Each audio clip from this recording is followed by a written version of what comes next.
welcome back to my film and TV channel. We're all staying safe and well. We've got a post-apocalyptic science fiction drama to look at today. Yeah, we can never have enough, can we? We probably can actually, but certainly can never have enough good ones. And this is one where it's more believable in what's going on. There's no zombies or anything like that in this one, so. Yes, and it's based on quite an old book of over 75 years ago as I'm recording this. So yeah, that's probably why. I'm not too sure. I've not read the original. If you read the original, you'll know whether this is an updated adaptation, as in modernised, or quite true to the original novel. And we're talking Earth Abides, created by Todd Kormanicki. And it takes place over 6 episodes, by between 45 to 55 minutes. No necessity for a sequel or a prequel to this one, I don't think, but whether there will be or not, I'm not too sure. This stars Alexander Ludwig in the main role, Jessica Francis Dukes, Aaron Tveit, Rodrigo Fernandez Stoll, Alicia Levesque, Luisa de Oliveira, Birgit Turton, Hilary McCormack, and Jenna Berman. And it's based on George R. Stewart's 1949 novel. Have you read it? Let me know. I might go back and get it on Audible now. I don't know. I might do anyway. See what the differences are. And of course, that was the title was exactly the same on George R. Stewart's 1949 novel. And this premiered on December the 1st, so it's took me a little while to get around to it. I'm recording this on the 14th of January 2025, and this first aired on MGM Plus in the US, so check your territories, etc. And I think it aired on Stan in Australia, so check your territories down under as well. So check where availability is here in the UK for this one as well. What's it about? Well, after months of isolation, yes, he gets a bit of a snake bite, not a drink. He gets a snake bite at the start of this, which probably helps keep him away from what's going on. There's a pandemic, of course. In this one, it's all so 1949. Not bad foresight, that is it. But as I said, I'd have to read the original.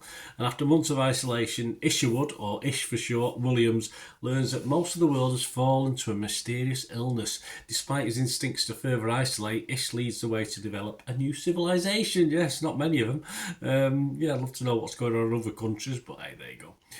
Yeah, my thoughts as post-apocalyptic watches go. This is generally fairly tame, yeah, and yes, hopeful. That's what we like. We like it. We don't want to be all depressed like we get these days. And at one stage, I thought humankind that had survived the pandemic were all kumbayas and happy clappers, but we did see a little bits of horror and the evil side of human nature as the thing progressed. But as I say, I was a bit astounded at first that nothing was going to happen untoward to these survivors just to stop them surviving. But the series never loses its message of hope, especially for the planet, not particularly us, but of course a little bit of hope for humankind as well. The planet can sort itself out, can't it?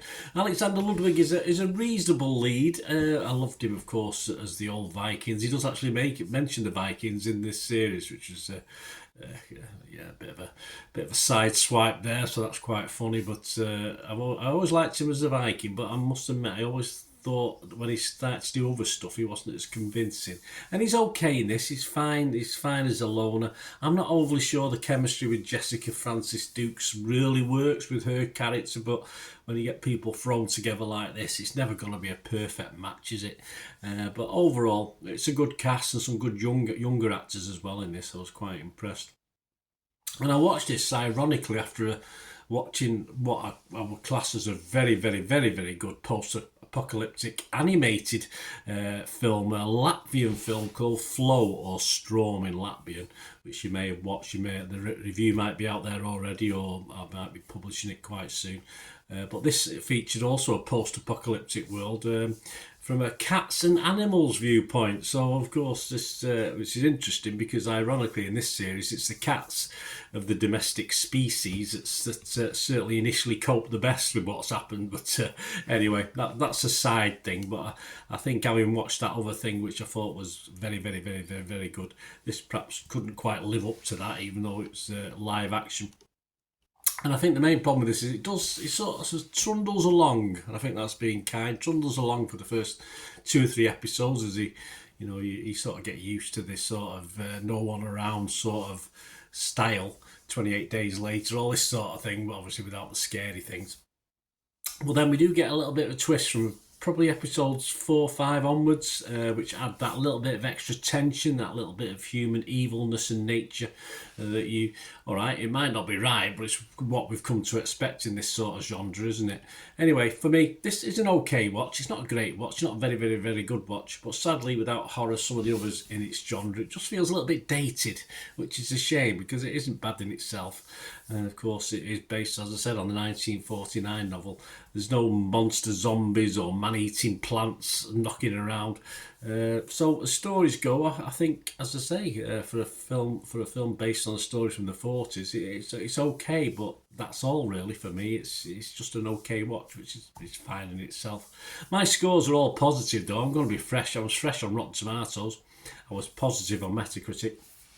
And my Internet Movie Database score, I've given it a 6 out of 10, which is my minimum watchable score, if you like. So yeah, I say it was watchable. It flew by as well. 6 episodes was fine by about 45-50 minutes. That's fine as well.